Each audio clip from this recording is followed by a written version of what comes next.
Welcome inside Appalachia. I'm Mason Adams. This week, cicadas are emerging again. They're an important food source for wildlife, and even some people. The wings are a little bit tough and leathery, so you would probably snip the wings off. But yeah, generally speaking, most people that eat them report pretty positive experience. Probably would want to season them though. Morel mushrooms are a forager's delight, but don't shortcut cleaning them. You do not want to be visiting a whole morel that is hosting a family of centipedes. You will never forget that, and you'll never forget to split them open and clean them again. And sinkholes can cause a lot of damage, but they're also fascinating. It's a void that opens up where you thought something was solid, and that's the reality of the ground we walk on all the time.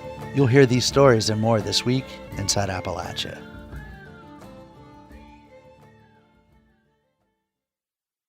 Support for this program is brought to you by Solar Holler, helping Appalachian businesses and nonprofits manage energy costs through solar power. Information at solarholler.com.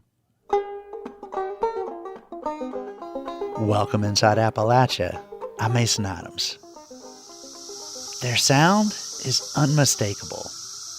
Here in the mountains, you can sometimes hear them working their way up the holler, getting closer and closer, until you're engulfed in that loud drone.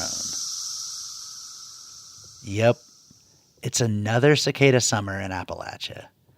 Brood 14 of the insect has emerged in parts of the region, especially in Kentucky, Pennsylvania, and West Virginia. A cicada's mating call can get up to 100 decibels, which is comparable to a jackhammer. Jacob Goldner is an entomologist with the West Virginia Division of Natural Resources. Producer Bill Lynch spoke with Goldner about what to expect with this season's brood. What are cicadas, and what kind of weird bug are we in for here? Yes. Well, I was very happy to be talking about this. Cicadas are one of my favorite bugs. Bug is an interesting term because there is a group of insects called true bugs. Basically, they are insects that don't have a pupal stage, which is sort of like the chrysalis or cocoon that a butterfly or a moth might use. So true bugs do not have a pupal stage, and they have what we call a piercing sucking mouth part, which is sort of like a tube or a straw that they use to jab into plants or sometimes other bugs, other insects, and suck their juices out. So cicadas are actually what we would call a true bug. They are somewhat closely related to things like leafhoppers. If you ever have the opportunity to look at a leafhopper up close, they look like a tiny little cicada. It's important to note that cicadas are different from locusts. A locust is actually a type of grasshopper, and they're often confused for one another because locusts can sometimes occur in really large numbers like the cicadas do. As I understand it, they have kind of an interesting life cycle, and they'll be gone for years and then kind of come back. Can you talk a little about that? So this is what makes cicadas very unique amongst insects and amongst life on Earth in general. The ones we're going to see this year are what we would call periodical cicadas, and they emerge periodically over the years in these very large groups called broods. And so what they're essentially doing is timing their mating so that they can all be present at once, so that there are just too many of them for predators to eat. In this case, the ones that we're going to see this year are 17-year cicadas, which means that they are 17 years old. They spend the majority of those 17 years underground, burrowing around the roots of trees, burrowing around in the soil at the roots of trees, where they just kind of suck some of the sap, some of the plant juices to develop. And then for just a couple of weeks in the summer of their 17th year, they all crawl up, dig up out of the ground, climb up the trees. They shed their skin one last time and grow their wings, and they'll fly around and call to one another to attract a mate. How do cicadas know they're supposed to show up when they're supposed to show up? This is a really great question. We are still kind of trying to think about that, but the hypothesis right now, the general scientific understanding right now, is that it's probably a combination of temperature and actually the sap flow from the tree. And so they're sort of counting based on the number of nutrient flows, the number of sap runs from the tree, as well as those cold dormant periods. And they are kind of using that to determine when they're ready to come out. But really interestingly, sometimes they get it wrong. And so there are what we would call straggler cicadas. So you will sometimes get generations that come out 1 to 4 years early or 1 to 4 years late. And they missed the big party. Well, I've seen kids play with the shells that they shed. Mm-hmm. Is that safe? Yes. Obviously, I'm not a medical doctor, but generally speaking, cicadas are safe to handle. They're safe to play with, and it's safe to touch, safe to eat even. Cicadas are not venomous. They're not poisonous. They don't bite. They don't sting. Sometimes people report that their dogs eat a bunch of them and get sick because their dog ate too many. You might get sick if you ate too many cheese curls. But generally speaking, cicadas are very safe for humans and animals. In fact, I hope we can talk a little bit more about this. They're actually a really important food source for the majority of animals that eat other animals out there on the landscape. What's looking forward to a cicada feast out there? Again, most animals that eat other animals, and some of them that are even plant eaters, are looking forward to the cicadas. It is sort of like an all-you-can-eat shrimp buffet out there. They are a very good nutrient source. They're full of fat and protein. Lots of birds will eat them. Very important for things like turkeys. They've even observed like a higher percentage of turkey chicks, turkey poults surviving in the season following a cicada emergence because they're able to eat so much. But even things like squirrels, raccoons, of course, and even, sometimes deer will snack on some cicadas because, again, it's just free food that's out there because there are so many of them. And again, they're not poisonous or toxic. Do we know what they taste like, or do you know what they taste like? I personally do not. I actually regret that a little bit. I moved away just as the brood was emerging in 2016, and one of my friends actually did a tempura fried cicada, and I wish I had been around to have that. But by all accounts, as long as you cook them, they're pretty tasty. The wings are a little bit tough and leathery, so you would probably snip the wings off. But yeah, generally speaking, most people that eat them report pretty positive experience. You probably would want to season them, though. I would imagine so. If we had a drought, would that affect their emergence? Are there any things that could go wrong? The drought is definitely an interesting question because they will have had probably less nutrients, less tree sap, and less food to eat last year. Likely that will have impacted their survivorship because these last couple of molts, these last couple of times they shed their skin are some of the most critical ones. And if they're not healthy, they might not survive that. It's a pretty traumatic experience to crawl out of your old skin all at once. Yeah, if they were not healthy doing that, they might not have survived or they might have gotten sick. It is quite possible that the number of cicadas that we'll see this year is less than what we would have seen in a sort of a perfect year for them. But it is very difficult to count them because there are so many. When's the next big brood like this? How many more years do we wait till the next one? 2029, so about 4 years. 4 years from now. What should the average person do to prepare? Because they're generally pretty safe, I would say the most important thing for people to be aware of is regarding planting trees. They do cause a little bit of cosmetic damage to fully grown trees. They lay their eggs in the bark of the twigs at the tips of the branches. So you'll notice on mature trees a lot of what look to be dead branches, but they're really just maybe the last 10 inches or so of a branch. It's not really going to be very harmful to a mature tree. If you're going to plant a new, young sapling or small tree in your yard this year, there's maybe a year to hold off on that because on a small tree, that could potentially be a bit harmful to it. If you do have a very recently planted small tree, then you may want to cover that with netting. But again, generally, this isn't going to cause any long-term lasting damage to most trees. Yeah, and they're not going to eat your tomatoes or anything like that. The main thing is they will damage the tips of some of the branches. But to make up for that, as the cicadas die, they land on the ground, drop to the ground in these big piles, and their bodies are full of nitrogen, which is an important nutrient for plants. And so we will actually see boom in plant growth following a couple of years.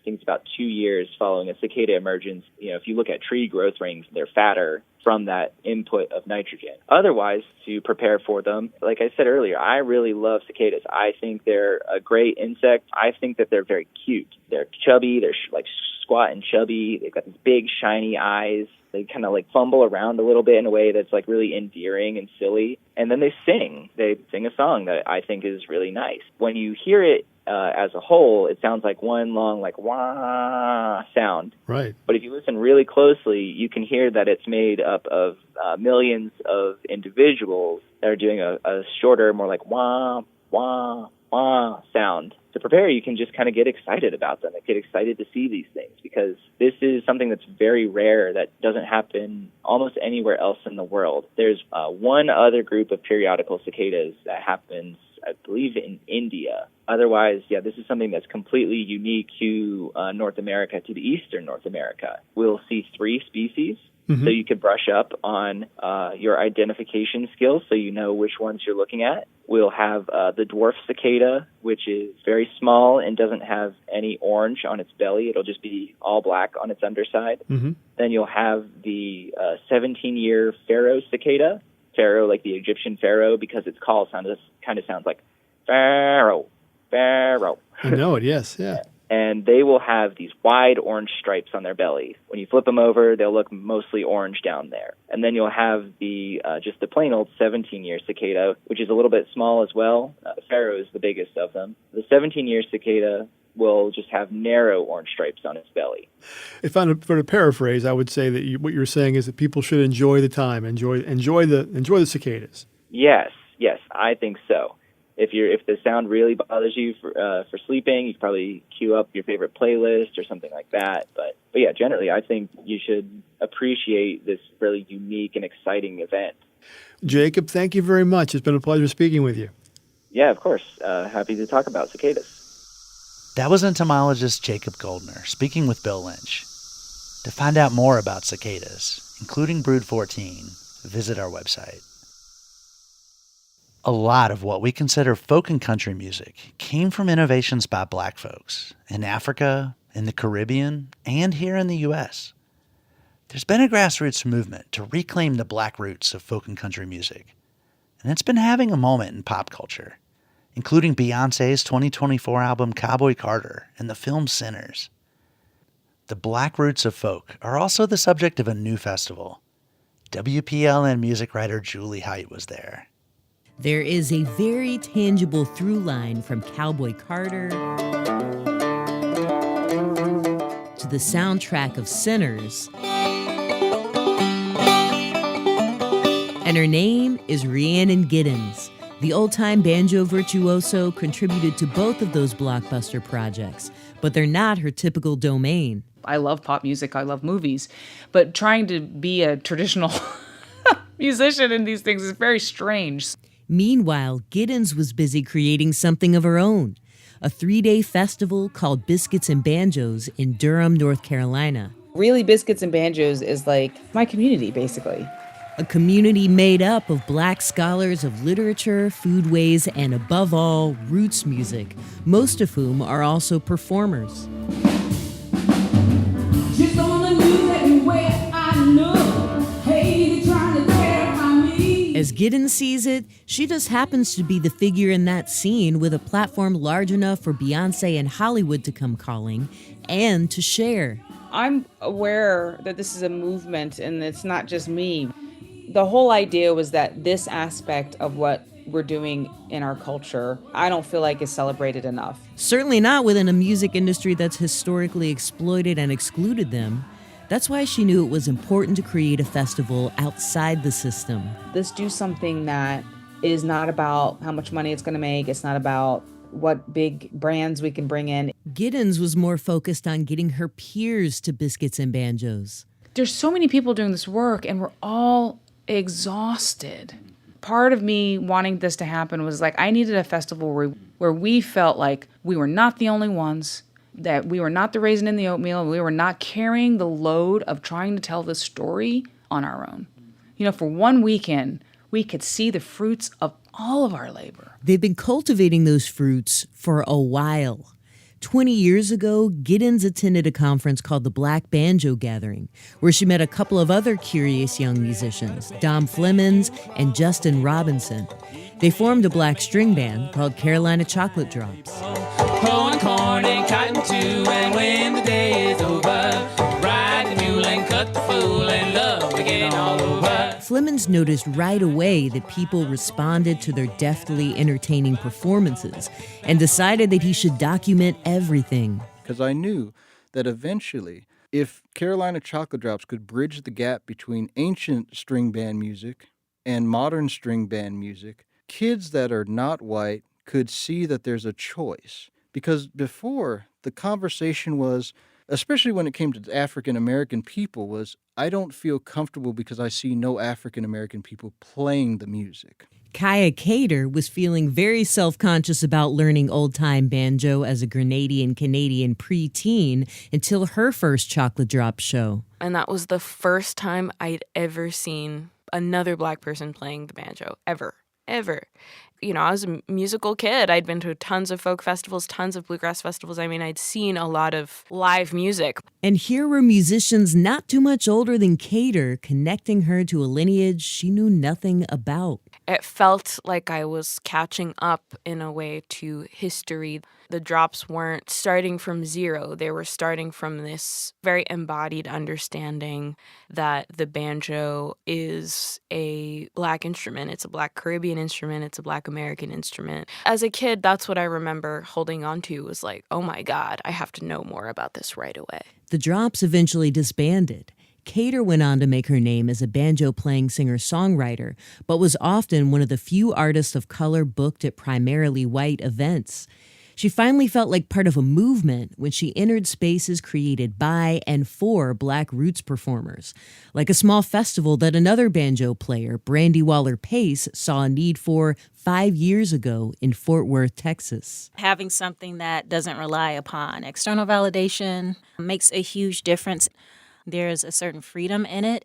And now that we're here, we can breathe a little bit, be centered on ourselves, not centered in having to defend ourselves. Guards were down at Biscuits and Banjos as Waller-Pace set in with Cater's band New Dangerfield, the Chocolate Drops reunited, and a host of other artists teamed up on stage and in panel discussions.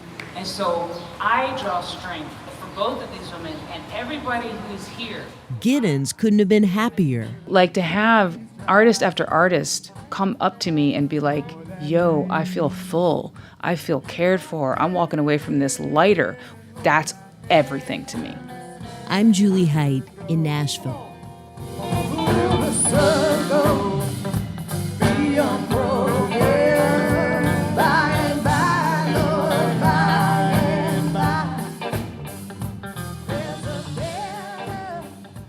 Julie Height's story came to us through the Appalachia Mid-South newsroom, a collaboration between NPR and public radio stations in West Virginia, Tennessee, and Kentucky. Morel mushrooms are a forager's delight. Coming up, we'll hear from mushroom gatherers and chefs about how to safely harvest and prepare morels. You're Inside Appalachia. I'm Mason Adams.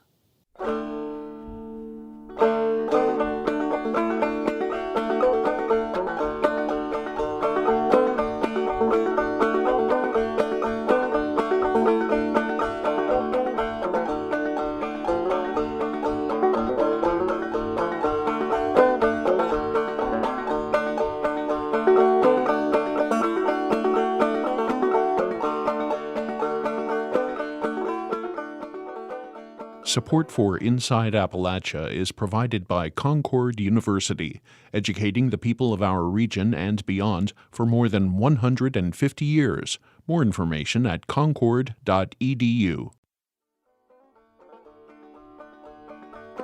Every spring, morel hunters head to the woods in search of mushrooms that look like little wrinkled Christmas trees. In 2024, Folkways reporter Wendy Welch tagged along with foragers and spoke with chefs in Virginia about how to safely harvest and prepare this beloved fungi. Rain threatens as four people united by a common desire walk alongside a stream in Wythe County, Virginia. They are me, Wendy Welch, my Wytheville friends Nancy Martin and her husband Kirk Chamberlain. Well, I'm just kind of more of a sightseer. I am also just a sightseer and interested in coming along and learning more today. And Adam Boring, a mushroom expert from Wise County. Yes, I'm a master naturalist, the High Knob chapter. Adam came to Jefferson National Forest in Wythe County to hunt morels. and when I heard he was coming, I asked if we could tag along. None of us have found a morel before. Adam was sympathetic. Yeah, they're definitely one of the more difficult mushrooms, I think, to find. Adam grew up in the town of Appalachia in southwest Virginia. He became a recognized expert by learning from experienced hunters. After his first mushroom hike in 2018, Adam began reading all the information he could find about fungi in central Appalachia. I joined the Virginia Master Naturalists, and at the end of my training class, there was nobody who taught a mycology course. And one of the other Master Naturalists, I said, "Hey, Adam, you seem to like mushrooms. You should teach a class for it." And just kind of dove head first and didn't look back. And Adam, go if you see a tulip poplar, can you point that out to us? Adam knows where to look. Up. This is a tulip poplar. He shows us how to find a poplar or sycamore tree, and then look down, nudging leaves with our toes until we reveal something that looks like a tiny tree or a beehive. Morels tend to be small, so it's easy to miss them in the leaf litter. So the leaf litter can play a huge role in finding the morels. Sycamore leaves are very big and bulky and create a deep layer of leaves. And they can hide underneath those leaves. You can walk over them and never even know that you've found them until you accidentally kicked over the leaves and exposed them. Also keep in mind that if your mushroom is more rounded than pointy, resembling an ear or a brain, it's likely a false morel. Right here. Yeah. There. No mushrooms. It's pretty dry. Unfortunately, we don't find a single morel before the threatening thunderstorm arrives and washes out our hike. First-timers often head home empty-handed, says Elisa Powers. Elisa was raised in Pound, Virginia, in a coal community called Bold Camp. Her father is a renowned morel hunter. He taught his 3 daughters all the tricks of the craft. We would just, pack up on a Saturday morning if the weather conditions had been right for it in the month of April. And we would just pack up the whole family and go, and they would, I remember being taught that when you see the first one, you'll know where to find the rest. And it's hard to explain, but it's very true. Elisa found her first morel about age 8. It was a treat. It was special. It was seasonal. I'm 47 years old. We've done this all our lives. My entire family does it. Both sides of the family does it. Her father taught Elisa to bring home the morels. Her mother taught her how to fry them up in a pan. In her home kitchen, Elisa demonstrates how to run a sink full of water, add salt, and submerge the mushrooms. Leave them to soak for at least an hour. I have never had them cleaned any other way besides the saltwater soak. And I'm probably not very interested in any other way either after I've seen the things that come out of them. Those things include spiders, mites, and centipedes, so don't skimp on the soak. Next, slice the morels in half. This is both a final safety measure and what gives them their nickname of dry land fish. Sliced lengthwise, Elisa shows me, a true morel should resemble a gutted fish.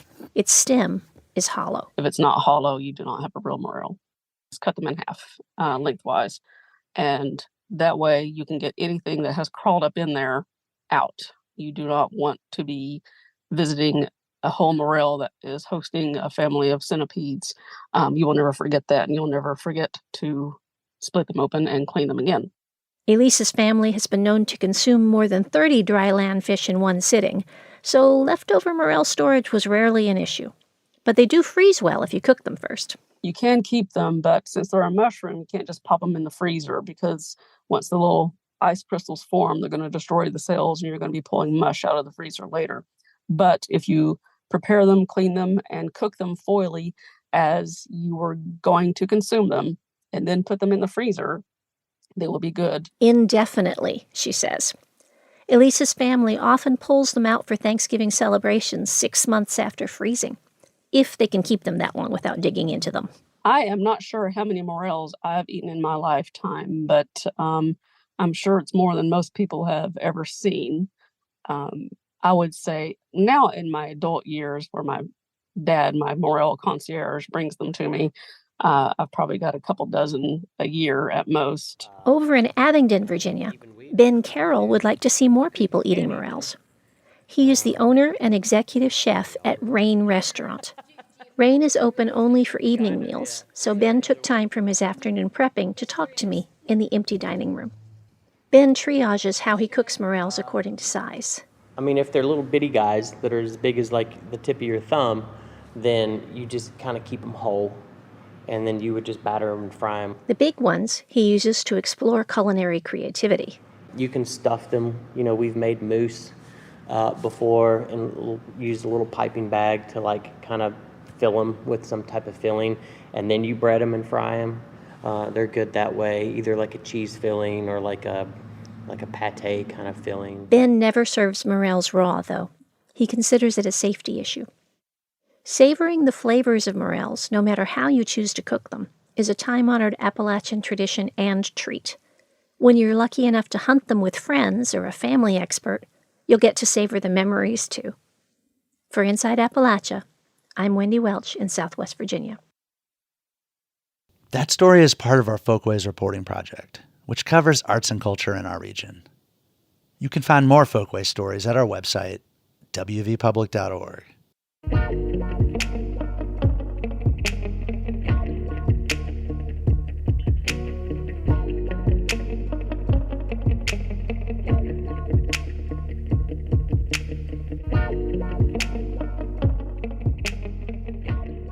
The town of Damascus, Virginia, is known as Trailtown, USA, because it sits at the convergence of several trails, including the Appalachian Trail and the Virginia Creeper Trail.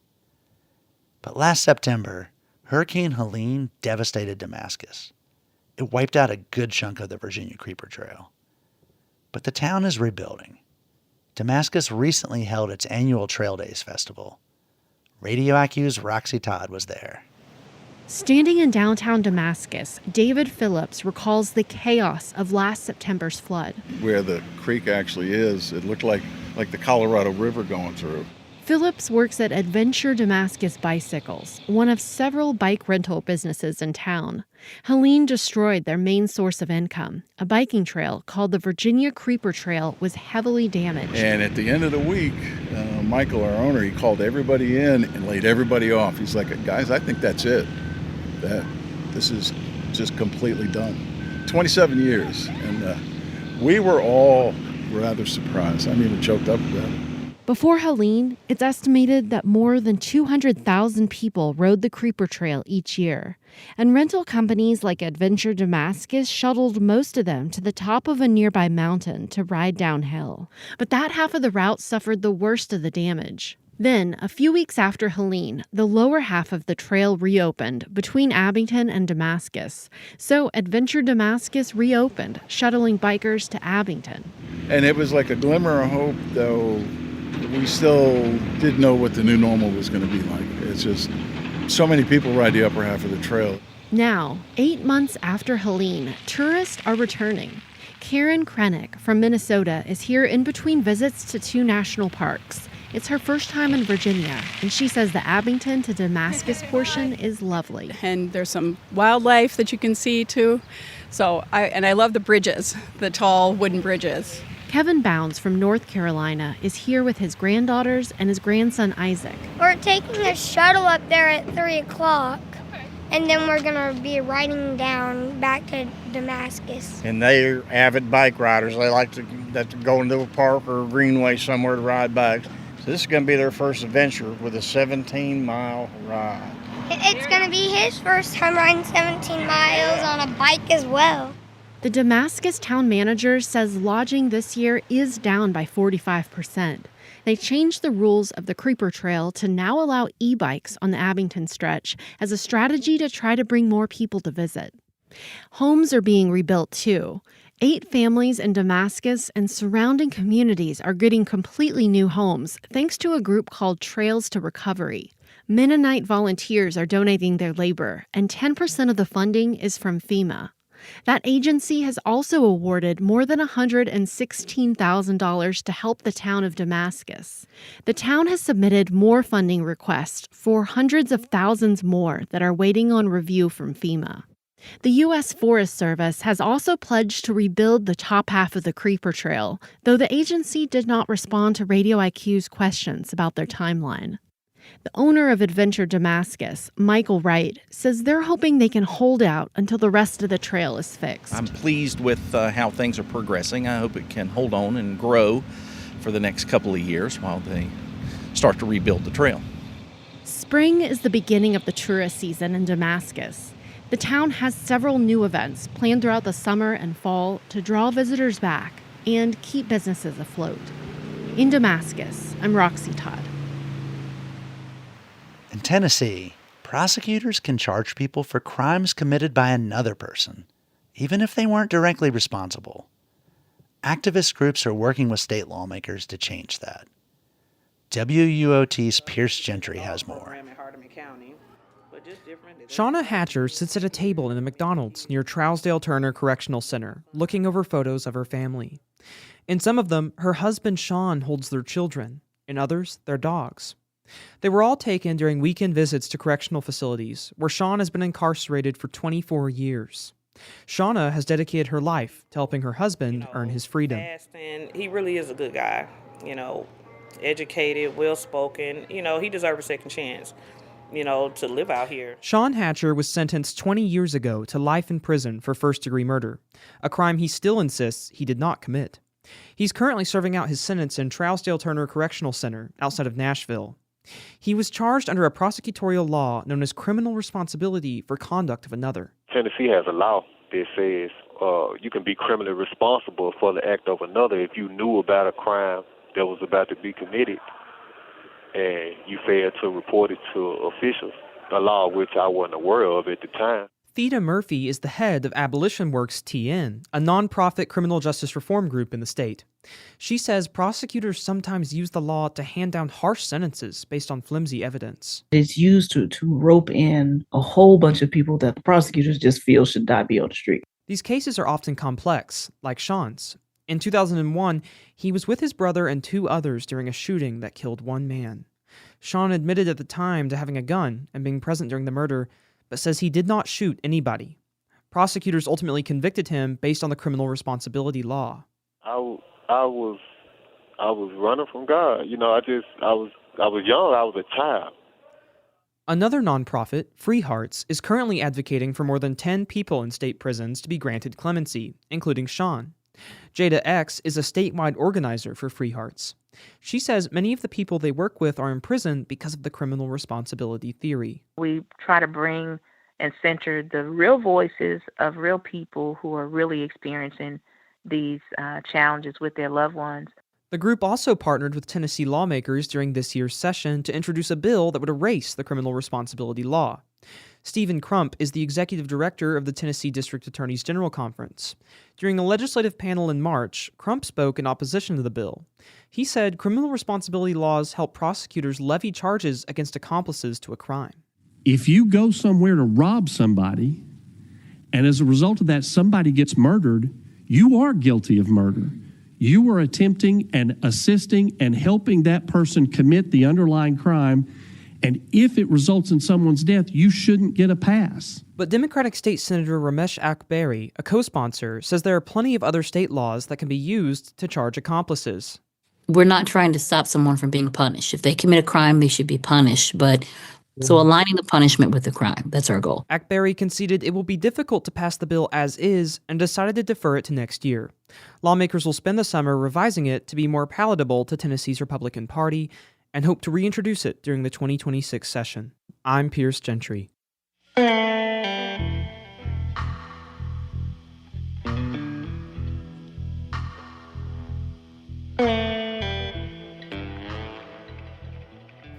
The Trump administration's federal cuts are affecting everything from aviation administration to worker safety. That includes the USDA's Local Food for Schools Cooperative Agreement Program. The program pays for schools to purchase fresh, local food for students. Justin Hogue is Director of Child Nutrition for Preston County Schools in West Virginia. WVPB's Chris Schultz spoke with Hogue about how the cuts will affect school meals next year. What exactly is the role of local food in Preston County's nutritional program? Each year, the State Department rewards grants from the USDA for local food purchases. For the most part, every county is eligible for those. Preston County each year has been awarded anywhere between a $25,000 and a $50,000 grant to be able to purchase food locally. With the cuts to the USDA, those are no longer on the table. Next year, the state of West Virginia as a whole would have been getting approximately $4 million from the USDA for local food purchase grants, whether it be farm to table or fresh fruits and vegetables programs. The goal of the nutrition program in Preston County is always going to be, if we have local produce available, to purchase that. We would rather pour back into the economy. A lot of these local vendors and farms support our students. When you're looking at a child nutrition program and you're trying to feed that many kids, but by having these grants available, they would allow us to, purchase that local beef, purchase that local pulled pork, as opposed to getting those frozen and prepackaged from our distributors. What do these cuts mean for your nutrition budget next year? We could look at a deficit of lack of reimbursement for these up to, $50,000. Now, granted, that's $50,000 out of a $1 million budget. However, with all other cuts that we have in the county, and we have to look at, okay, are we still going to spend that $50,000 to buy a higher quality product, a locally produced product, or is it going to be more cost efficient for us to go elsewhere? And really, those aren't conversations that we want to have. We have, great relationships already with our local vendors. It's very difficult to take something off the table, that's been there, that the kids are used to, and potentially give them a less quality product because we're going to save that money in the long run. What is the importance of providing that quality to your students? Well, especially when we look at one of the most recent nutrition bills that came out from the legislature and signed by the governor, the goal is the lack of preservatives, and the goal is fresh. So one, from an educational standpoint, we want our nutrition program not just in feeding our students, but to educate our students on, hey, what is healthy to put in your body? What are we giving you? And when you look at farm to table and local offerings, we could tell our students, hey, this came from the Eastern Panhandle. We know the exact location it came from. We know when it was processed, as opposed to anything that we would get from our distributor. That stuff's sitting in a warehouse. Like, yes, it is all USDA certified. It is a quality product. However, it's not a local product. You don't know from start to finish what went into it, and the fact that it is able to last. It does have some of those preservatives in them. So the more local produce that we could put in that doesn't have any of those additives, that's important. And it's important to teach those kids those habits now. So that way when they get older and they start making these decisions on their own, they're able to make the right decisions for their nutrition, for their bodies. Also looking at the impact that nutrition has on children's academic outcomes, what kind of knock-on effect is this going to have for the students of Preston County and West Virginia more broadly? Well, we tell our students that food is fuel. We teach our kids this in health classes. We teach them this with the menuing that we do with their meals, that the reason that you're getting stuff out of multiple food groups, that you're getting different offerings of veggies, is those are the things that your body needs to produce at the highest quality. So, the way that we view this, the higher quality food and the higher quality meals that we give these students, they should be able to perform at their best. All you got to do is look at any kid that's used to eating junk food and seeing potentially how sluggish they are, an adult eating junk food, as opposed to somebody that's eating a very high quality farm to table meal. And we want to give those kids that advantage whenever they walk in the door and have a healthy breakfast. And we want them to have that advantage throughout the day and even going home, that same fuel for lunch, continuing into their evening. Well, what are you hearing with regards to the USDA cuts from your fellow nutrition program directors? The concern among, the 55 nutrition directors in the state right now, besides the programs that have already been cut and the funding that's already been cut, we still have a lot from the USDA. And the question is whether or not those will get cut. Every county is offered commodities through the USDA, which allows us, again, to purchase those higher quality USDA items, be it produce or meats, to be at a menu at a fraction of the cost that it would be if we were going just through our vendor. So far those allocations have not been touched. A lot of us are able to work with one another, converse and brainstorm to where, we're coming up with ideas on where we can make cuts that aren't going to be substantial and aren't going to, destroy the quality of what we're putting out, as long as things hold where they are now. The concern could linger in the future, though, if they continue to make more cuts. And those are the ones that are really in limbo right now, because those commodities are what really is a driving force in a lot of our counties that give us the offerings that we have. That was Justin Hogue speaking with Chris Schultz. For an extended version of the interview, visit our website, wvpublic.org.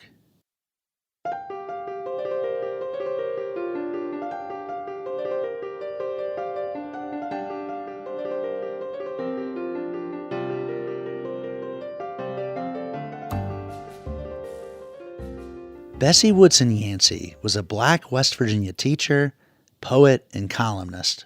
She was also the sister of Carter G. Woodson, who in 1926 founded what eventually became Black History Month. A group of folks recently gathered at Yancey's gravesite in Huntington, West Virginia to pay homage. WVPB's Randy Yohe has the story. A gusty breeze blew across Huntington's Spring Hill Cemetery grounds as about 40 people gathered for what was termed a long overdue grave marker dedication. Among those in attendance, Crystal Good, the founder and publisher of Black by God, the West Virginian. In Good's hands was Bessie Woodson Yancey's one and only book, Echoes from the Hills. Good read aloud from the first stanza of the Yancey poem, If You Live in West Virginia. If you live in West Virginia, where the mountains rise so high, where the tumbling creeks and rivers flow from our founts that are near run dry, when you have a noble feeling and you'll never seek to roam, if you live in West Virginia, mountain state, beloved home. Yancey's grave marker reads, born 1882, died 1958, poet, teacher, activist.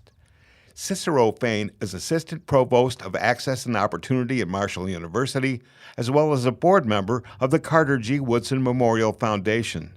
Fain says Yancey's accomplishments invoke a heartfelt respect. And she was an educator.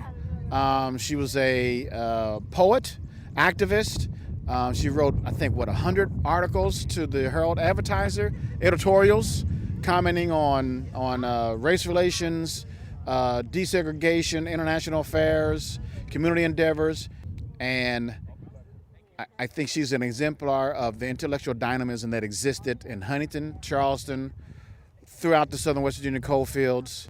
Crystal Good, an accomplished Black poet herself, says Yancey's writings of decades ago are all the more inspiring now.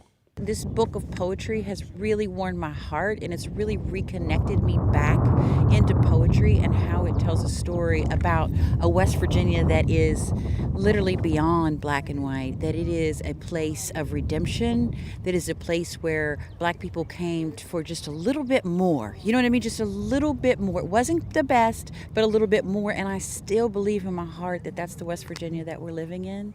Fain says Yancey's legacy sparks a call to continue the embrace of diversity, equity, and inclusion. This is a time in which we should not be retrenched or attacking Black history and Black excellence. This is a time to be celebrating it, because helps make America great. The contributions of these folks, the stories, their experiences, help build the quilt that makes up us what we are.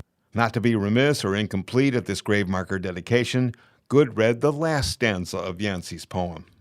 But in the words of the deathless glory, far and wide, where all may see, write the name of West Virginia, champion of liberty.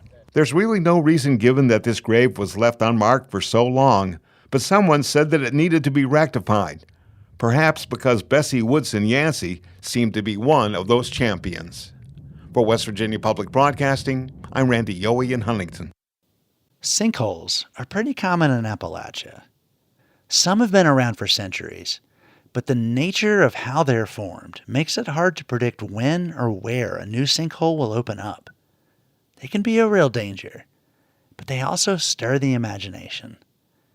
Blue Ridge Public Radio's Katie Myers and Laura Hackett have this story about what causes sinkholes and what we can learn from them. In recent years, sinkholes have threatened, among other things, a Corvette museum in Alabama, a police station in West Virginia, and a Pennsylvania grandma looking for her missing cat. And it's a phenomenon that's existed for millions of years. While not everyone loves sinkholes, scientists think they're worth studying. At the Gray Fossil Site in East Tennessee, a 4.5 million year old sinkhole is now an archaeological dig site. Well, she might not look like much, but this little hillside is the remains, and in fact the ground under your feet as well are the remains of a Pliocene-aged sinkhole. Matthew Inabinet is a collections manager at the Gray Fossil Site. They found everything from mastodons to alligators and rhinos who all lived and died around the pond the sinkhole created. It was a perfect place to become a fossil. Sinkholes aren't just relics of the past. They pop up, or should I say sink down, all over the region. There are two main reasons why they happen.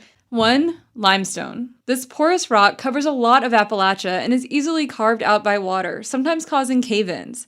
It's a little different in Asheville. There might not be limestone, but there are buildings and roads that pave over places where water flows. Geologist Ernst Kastning explains. If you come in there and dig something or put in something or build something or modify the water flow, pumping a lot of water out of the ground will cause sinkholes too. You're likely to have nature react to that. Kastning adds that we might be seeing more sinkholes as climate change gives us more rain. Last year, Hurricane Helene was evidence of that. City workers in Asheville say the number of sinkholes has definitely increased. And Kastning says we should expect more of that. I'm not saying that we never have been hit by a hurricane until climate change. I'm not saying that at all. It's just that the frequency of these things is increasing. He says this is nature's way of restoring balance. The water has to come out somewhere. Fixing sinkholes can be tricky. It takes months to repair them, and if the plumbing isn't actually fixed, then they'll keep growing. It can be a headache, but not everyone's mad about it. In Asheville, people grew so fascinated with sinkholes that they started a fan club, the Asheville Sinkhole Group, 3,400 strong on Facebook. Whenever new sinkholes crop up, users admire them and track how much pavement they gobble. Lauren Bacchus is in that group. I don't want to discredit that sinkholes, they can cause a lot of damage and hurt people. But they also excite her. It's a void that opens up where you thought something was solid. And that's the reality of the ground we walk on all the time. Despite their inconveniences, Bacchus feels that sinkholes still have much to teach her. Sinkholes are a reminder that so much of what we've built, what people have built, is impermanent. And because we're all inherently impermanent, sinkholes remind her that nature is ultimately beyond our control. I'm Katie Myers. And I'm Laura Hackett, BPR News. Each spring, West Virginia's Vandalia Gathering celebrates traditional music, arts, and culture in Appalachia. WVPB's Eric Douglas went last year and recorded this audio postcard. Contestant number 18, Jerry Milnes. Contestant number 18, Jerry Milnes.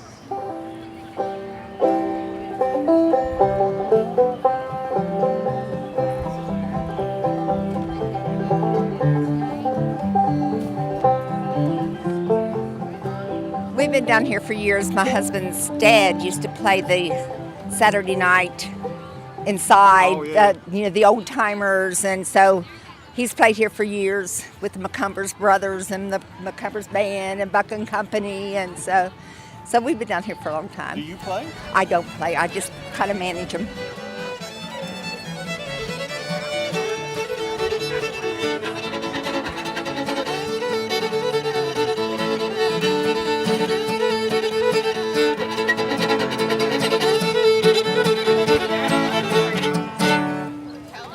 The folklore, the people, and just the history of it. Yeah, the history.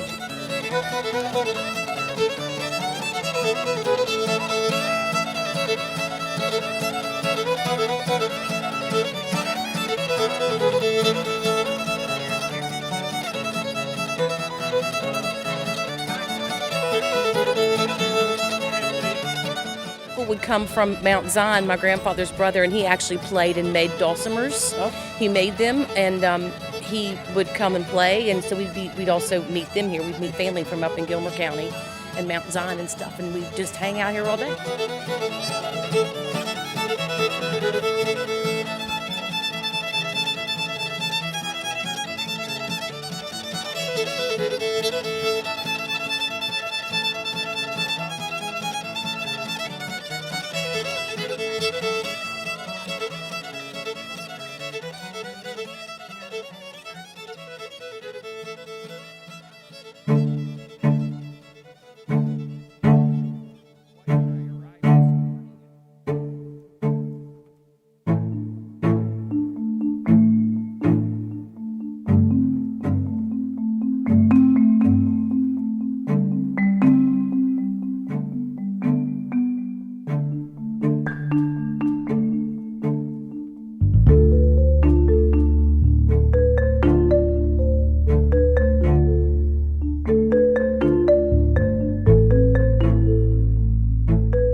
Till next time, thanks for joining us as we journey throughout Appalachia.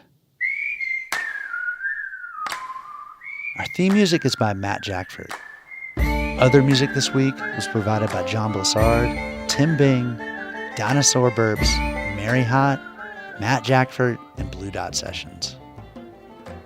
Bill Lynch is our producer. Abby Neff is our associate producer. Our executive producer is Eric Douglas. Kelly Libby is our editor.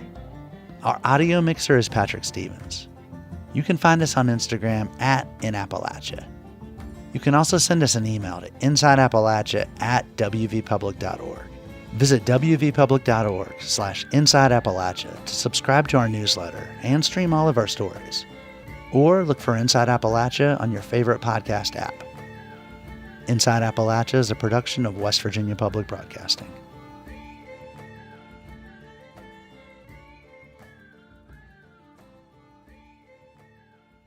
Support for Inside Appalachia is provided by Concord University, focusing on students' futures. Classes available at concord.edu/apply.